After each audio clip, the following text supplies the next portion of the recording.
नमस्ते जी, स्वागत है सभी का पुनः एक नए वीडियो में। आज है पौष कृष्ण त्रयोदशी, दिन बुधवार, और हम कर रहे हैं अपनी दिहाड़ी। आज हम जानेंगे कि किन पर विश्वास नहीं करना चाहिए आचार्य चाणक्य के अनुसार। ये चाणक्य नीति जो मैंने प्लेलिस्ट बनाई है उसका ही भाग है, और आज कौन से पात्र अविश्वास के योग्य होते हैं इन पर चर्चा रहेगी। तो चर्चा को सुनने के लिए वीडियो में अधिक देर तक अवश्य बने रहिएगा। और बात करें अभी दिहाड़ी की, तो 2 राइड्स मेरी हो चुकी हैं। आज घर से निकलते ही फटाफट 2 राइड आ गई, एक के बाद एक। मैं एक कर भी नहीं पाया था कि दूसरी राइड तुरंत लग गई, तो इसलिए अब रिकॉर्ड कर पा रहा हूँ। अभी बज रहे हैं 10:50 और गाड़ी लगभग 9 किलोमीटर चल चुकी है घर से। और अर्निंग्स की बात करूँ तो अभी तक 65 अर्निंग्स हो चुकी है। एक 20 रुपीज़ की राइड थी और एक 45 रुपीज़ की राइड थी। तो और ऊबर का जो इंसेंटिव चल रहा है अभी 3 राइड्स पे 18 रुपये का, उसके प्रति ही मेरी ये दिहाड़ी रहेगी कि 3 राइड्स करके घर निकल जाऊं। क्योंकि आज भी मुझे 12:30 बजे तक ही टाइम है, तो अपने पास अभी पर्याप्त टाइम है, 1.5 घंटे का समय है। और देखते हैं, अगर हो सका तो अगला जो इंसेंटिव है 3 राइड का वो भी पूरा कर लेंगे। अभी तो मेरे इंसेंटिव की मात्र 1 राइड बची है, उसी की मुझे प्रतीक्षा है। मित्रों, इस समय हम किदवई नगर में ही चल रहे हैं, और आइए चर्चा भी आरंभ कर देते हैं। तो जैसा मैंने वीडियो के शुरू में कहा था, हम लोग आज चर्चा करेंगे कि किन पर विश्वास नहीं करना चाहिए। तो इस पर आचार्य चाणक्य ने एक बहुत सुंदर श्लोक दिया है। नखीनां च नदीनां च शृंगीणां शस्त्रपाणिनां विश्वासो नैव कर्तव्यः स्त्रीषु राजकुलेषु च।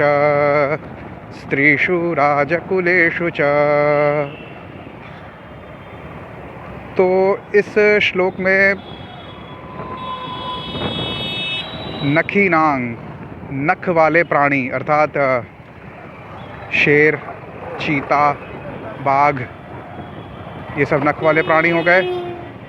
नदी नाम, नदियों का, और श्रृंगीणांग, सींग वाले पशुओं का, जैसे बैल, गाय, भैंस आदि जितने भी सींग वाले पशु हैं, इसमें हिरण भी आ गया, उनका। शस्त्रपाणि नाम, हाथ में शस्त्र लिए हुए, तलवार, फरसा आदि लिए हुए उन व्यक्तियों का विश्वासो नैव कर्तव्यः, विश्वास नहीं करना चाहिए। कर्तव्य का अर्थ है करना चाहिए, तो नैव कर्तव्यः, नहीं करना चाहिए।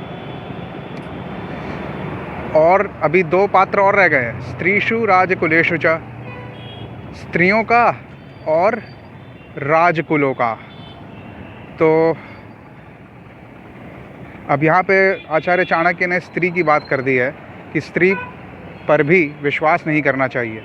शुरुआत से ले तो नख वाले प्राणी जिनके तीक्ष्ण नाखून होते हैं, नदियों का, क्योंकि उनका बहाव कहीं भी व्यक्ति को ले जा सकता है, श्रृंगीणांग, सींग वाले पशुओं का, उनका भरोसा नहीं कब आप पर क्रुद्ध होकर वार कर दें अपनी सींगों से। शस्त्रपाणि नाम, जो व्यक्ति हाथ में शस्त्र लिए हुए, तलवार आदि लिए हुए, उसका भी भरोसा नहीं कि वो आप पर कब क्रुद्ध होकर प्रहार कर दे। चलिए, इनका तो समझ में आता है कि भाई इनसे खतरा है, इनसे साक्षात प्रत्यक्ष रूप से दिख रहा है कि खतरा क्यों है। अब स्त्रियों की बात करिए। यहाँ पे स्त्रियों की बात, आचार्य चाणक्य का आश्रय ये रहा है कि उनको पूर्ण रूप से स्वतंत्र नहीं रखना चाहिए। अब कोई व्यक्ति ये सोचे कि भाई उन पे विश्वास ना करें, स्त्रियों पे विश्वास ना करें, तो घर बार कैसे चलेगा? एकदम सही बात है। जितने भी घर के कृत्य हैं वह सब स्त्रियों पर विश्वास के द्वारा ही चलते हैं। स्त्री पुरुष दोनों एक दूसरे पर विश्वास करते हैं, तभी गृहस्थी सुखी रहती है, यही सूत्र है।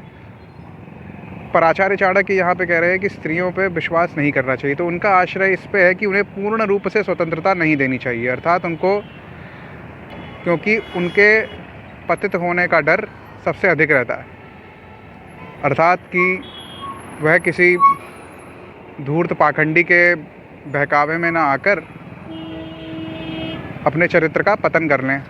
इसलिए आचार्य चाणक्य ने कहा है कि स्त्रियों पे विश्वास नहीं करना चाहिए, कि वह अगर किसी व्यक्ति या किसी धूर्त या पाखंडी स्त्री हो या कोई भी हो, उनके चक्कर में फंस के अपने चरित्र का हनन कर लें। इसलिए यह आशय आचार्य चाणक्य का यहाँ पर है। बात करें राजकुलों का, राज परिवारों का कोई भरोसा नहीं होता है, वह हमेशा अपने हित की ही सोचेंगे। अब आजकल तो राज परिवार रहे नहीं, आजकल तो बड़े बड़े कॉरपोरेशन हो गए हैं। वह राज परिवारों का आप मान सकते हैं कि आज के युग में उनका परिवर्तन हो गया, कि जो बड़े बड़े कॉरपोरेशन हैं, जैसे कि बड़ी बड़ी जितने भी कंपनियां हैं, मारुति हो गई, बजाज हो गई, जितने भी बहुत बड़ी बड़ी कंपनियां हैं, और जैसे अब ये हिंदुस्तान यूनिलीवर हो गई, आईटीसी हो गई, यह सब जो है ये हमेशा सदैव अपने हित की सोचेंगे। जब उनके हित पूरे होते नहीं दिखेंगे तो वह झट से अपने हितों की पूर्ति के लिए जो भी उन पर आश्रित लोग हैं उनके ऊपर नया कर आदि ला देंगे। अब कर आदि तो नहीं चलता यहाँ पे ये चलता है कि वह अपने जो भी वह वस्तुओं का विक्रय करते हैं उनका मूल्य बढ़ा देंगे, जिससे आम जनता उनको अधिक धन दे। तो ये रहा आचार्य चाणक्य का श्लोक, जिसमें हमने जाना कि किन पर हमें विश्वास कभी नहीं करना चाहिए। आशा करता हूँ कि आपको श्लोक जानने में आनंद आया होगा। अब एक राइड की प्रतीक्षा मैं कर रहा हूँ। 11 बजने में 4 मिनट रह गए हैं, देखते हैं कब राइड मिलती है।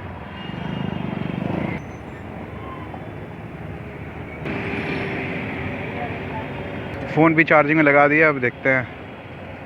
अभी मित्रों भारत टैक्सी की भी चर्चाएं मैं सुन रहा हूँ। ये नई टैक्सी ऐप लॉन्च हुई है, अभी कानपुर में नहीं आई है, पर ये तो अभी ये सिर्फ गुजरात और दिल्ली में है, चालू हुई है। और मैंने सुना है कि रेट काफ़ी अच्छे दे रही है वहाँ पे, 13 रुपये प्रति किलोमीटर लगभग आ रहा है, 13 रुपये से कम लगभग। तो देखते हैं कानपुर में कब चालू होएगी। आपने पुराने वीडियो में देखा होगा कि पोर्टर भी मैं चला रहा था। अब मैंने पोर्टर थोड़ा चलाना बंद कर दिया, क्योंकि पोर्टर पे इतना अच्छा रेट मिल नहीं रहा है। और पोर्टर पे ये होता है कि थोड़ा सामान लादने ले जाने में समय अधिक लग जाता है। जैसे कस्टमर के पास जाओ, सामान ला दो, उसकी ठीक से व्यवस्था करो कि कहीं हिले डुले ना, और फिर जब छोड़ के आओ तो फिर भी कस्टमर को फ़ोन करो, सामान उतारो, दो उनको, तो उसमें बड़ा समय व्यर्थ होता है। इसकी अपेक्षा जो ऊबर का काम है, बाइक टैक्सी वाला, वो ठीक है। और ऊबर पे भी जो पार्सल मिलते हैं वो छोटे मोटे मिलते हैं, किसी का सामान इधर उधर देना होता है तो वो भी ठीक ही है।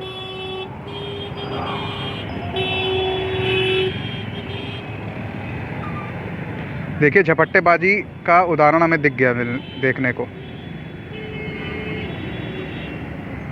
मतलब मैं हाथ वहाँ तक पहुँचा भी नहीं पाया था और भक्के से ट्रिप चली गई। पर कोई बात नहीं, अभी समय अपने पास है, आराम से ट्रिप मिलेगी।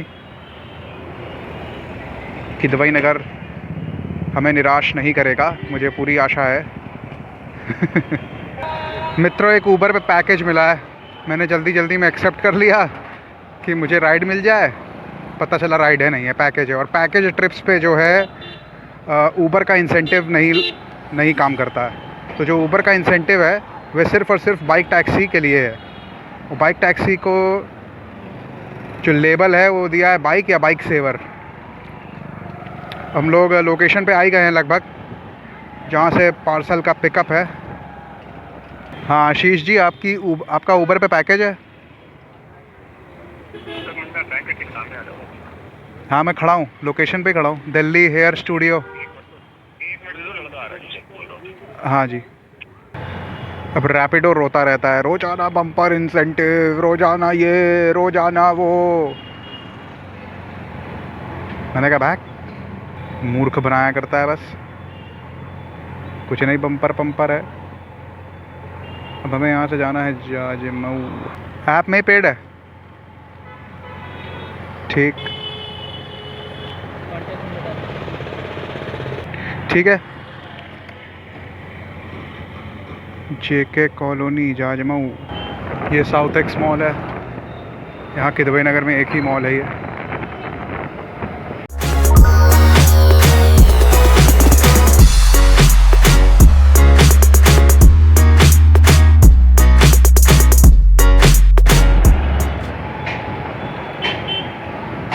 बैटरी की रक्षा करते हैं, मुझे रूट पता है तो नेविगेशन ऑफ कर देते हैं। बैटरी की रक्षा भी हो जाएगी और जल्दी से चार्ज भी हो जाएगी।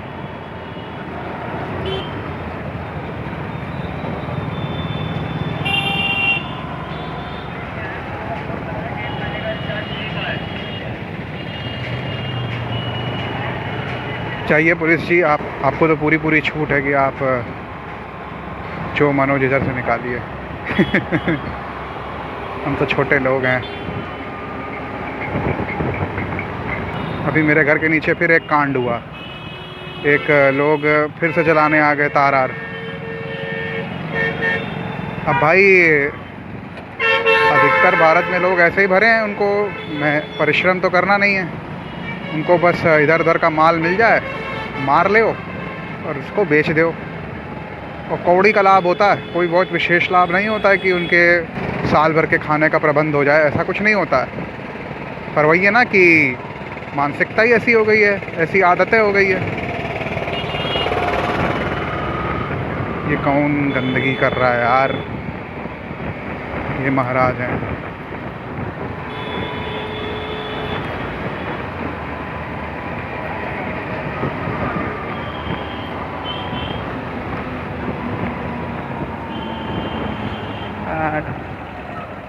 अच्छा, एकदम आगे से दिखा रहा है रामा देवी।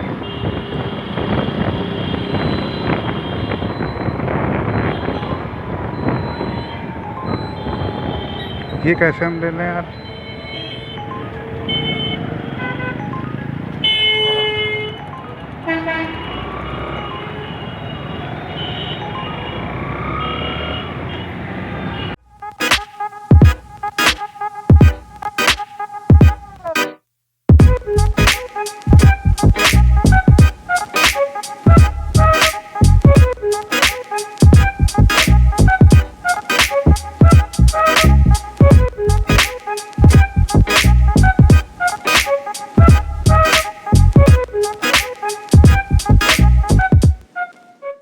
मित्रों में रामा देवी का पुल अब दिख रहा है और हम लोग मीरपुर से नहीं गए, हम लोग रामा देवी से जा रहे हैं। रामा देवी से सीधा सीधा पड़ेगा एकदम।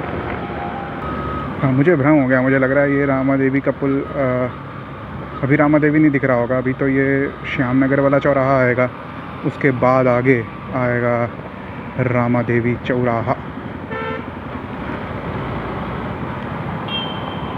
और यहाँ पे है सिग्नल रेड। मुझे बार बार पता नहीं क्यों शंका हो रही थी कि मैंने पैकेज रखा है कि नहीं रखा है।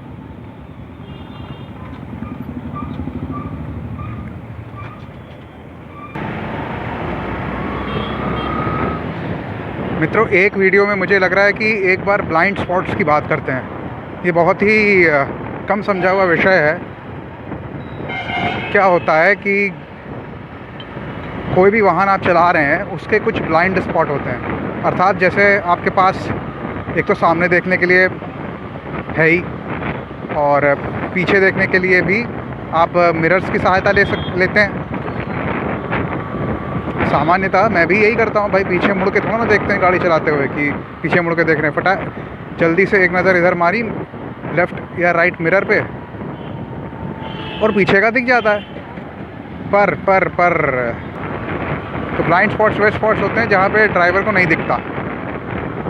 जैसे आप चला रहे हो, मैं गाड़ी चला रहा हूँ, तो मुझे एकदम सब कुछ नहीं दिख रहा है। एक तो सामने का सब कुछ दिख ही रहा है, अब पीछे की बात करें तो मैं मिरर्स की सहायता से कुछ ही हिस्सा देख पाता हूँ, पीछे का पूरा हिस्सा नहीं देख पाता हूँ। तो जो हिस्सा मैं नहीं देख पा रहा हूँ मिरर्स की सहायता से पीछे का, वह होते हैं ब्लाइंड स्पॉट। ऐसे ही कार में भी होते हैं, कार में बाइक से अधिक होते हैं, ट्रक में तो सबसे अधिक होते हैं ब्लाइंड स्पॉट्स। और यही कारण है कि ट्रक के वजह से एक्सीडेंट ज़्यादा होते हैं, क्योंकि ट्रक वालों को इतना नहीं दिखता है, पीछे का साइड का इतना नहीं दिखता है। भाई बड़ी बड़ी गाड़ी है वो, स्वाभाविक सी बात है कि इसको कम ही दिखेगा। तो अगली वीडियो में मैं आपको सारे डायग्राम दिखाऊंगा कि जिससे आपको आइडिया हो जाएगा कि ये भाई मेरे वाहन के ब्लाइंड स्पॉट्स हैं, और यहाँ पे आपको अधिक केयरफुली चलना चाहिए। सामान्यतः तो चलते हुए हम लोग को ब्लाइंड स्पॉट की आवश्यकता नहीं पड़ती, पर जब टर्न लेते हैं तब ब्लाइंड स्पॉट्स की जो भूमिका है वह समझ में अधिक आती है, क्योंकि मुड़ते हुए कोई एक शार्प टर्न है और पेडेस्ट्रियन क्रॉसिंग है, तो वहाँ पे जो है पेडेस्ट्रियंस आसपास हो सकते हैं आपके, और ब्लाइंड स्पॉट्स में कोई ना हो। तो इसको इंश्योर करने के लिए आपको वहाँ पे बहुत ही केयरफुली चलना चाहिए, और अपने ब्लाइंड स्पॉट्स की अगर आपको जानकारी होएगी तो आप अच्छे से समझ सकते हो, देख सकते हो सर घुमा के कि कहीं कोई उन ब्लाइंड स्पॉट्स में तो नहीं है। मैंने तो ऐसे ऐसे वीडियो देखे हैं ट्विटर पे कि कार कचर दिया लोगों को, मतलब कहीं पार्क थी और वहाँ से ड्राइव करना शुरू किया और आगे कोई बैठा था पहिए के, मान लीजिए लेफ़्ट पहिए के एकदम आगे ही कोई बैठा है। अब आपको तो दिखेगा नहीं गाड़ी में बैठ गए, बस उसी में काम हो गया, कचर दिया। और ये भी प्रश्न होता है कि भाई सड़क पे बैठ के व्यक्ति क्या कर रहा है। तो हाँ, ये सब रोड सेफ्टी में ही बताया जाता है कि ब्लाइंड स्पॉट्स क्या होते हैं और कैसे उनके प्रति हम लोग को सचेत रहना चाहिए। अब आ गए हैं हम लोग रामा देवी चौराहा। तो यहाँ से लेंगे लेफ़्ट टर्न और अब हम चल पड़े हैं जाजमऊ की ओर। ये है लखनऊ रोड, सीधा निकल जाओ लखनऊ। अभी लखनऊ से याद आया, भारत टैक्सी जो है वो पहले लखनऊ में ही लॉन्च होएगी। तो अगर कोई भी आप में से कोई लखनऊ से है तो तैयार रहिएगा, भारत टैक्सी शीघ्र ही आपके लखनऊ शहर में आने वाली है। अब देखिए इस एंगल से मुझे ड्राइवर पूरा दिख रहा है। ये जो लेफ़्ट में लोरी चल रही है, मुझे ड्राइवर दिख रहा था, तो मैं उसके ब्लाइंड स्पॉट में नहीं था उस समय।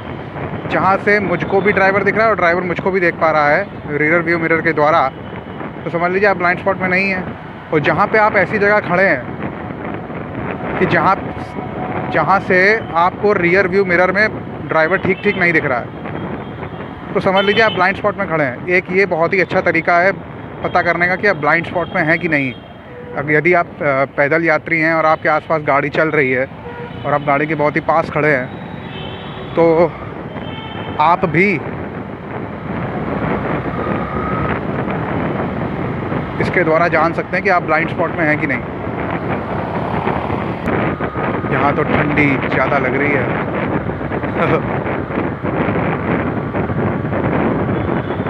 शीशा आगे का गिरा लेता हूँ, अब थोड़ा ठीक लग रहा है शीशा गिरा के।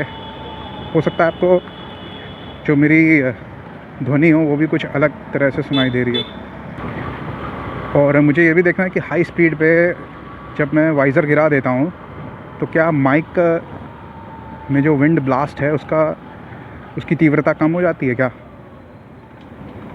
यही अपना टर्न है।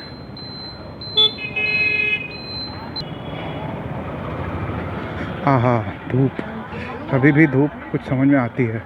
धूप में आओ निकल के, पर हाँ प्रतिदिन तीव्रता धूप की कम होती जा रही है। अभी एक सप्ताह पहले मैं चला रहा था तो अच्छी खासी समझ में आ रही थी। अभी तक यहाँ पे मांस की बदबू आना शुरू नहीं हुई है, तो बहुत ही अच्छा है। ऐसा ही बना रहे कि कोई भी मांस की बदबू मेरी घ्राण इंद्रिय पे आक्रमण ना करे। नहीं लेना है, 105 है, 105 स्कैनर लीजिए, मिल गए 105। जहाँ तक शुरू किया था 70-700 रुपये, 11 किलोमीटर का 105 रुपये मिले हैं। ठीक है रेट, इस पर 4 रुपये तो ऊबर ले लेगा।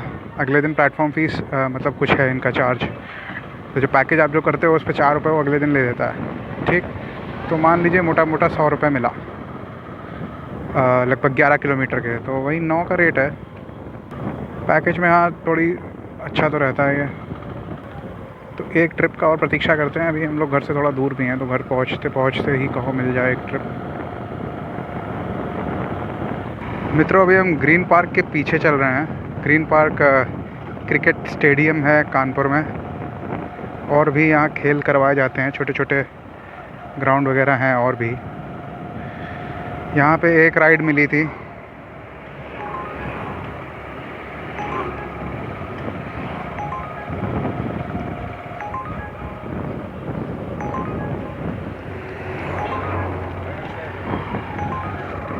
बस यही ख़राब लगता है ऊबर का। आप दे दी इस राइड, ये जो ब्लू वाला जो बटन बन के आता है ये आपको डायरेक्ट भेजी जाती है। इस पे जो भी आपकी प्रतिक्रिया होती है इस ब्लू वाले पे, तो वो आपके एक्सेप्टेंस रेट पे अफेक्ट करती है। तो यही है, अब मैं इसको ऑफ़ कर देता हूँ क्योंकि अब कुछ काम करना नहीं है, घर जाना है। तो आज ऊबर पे 4 राइड्स रही, 201 रुपये लगभग अर्निंग रही।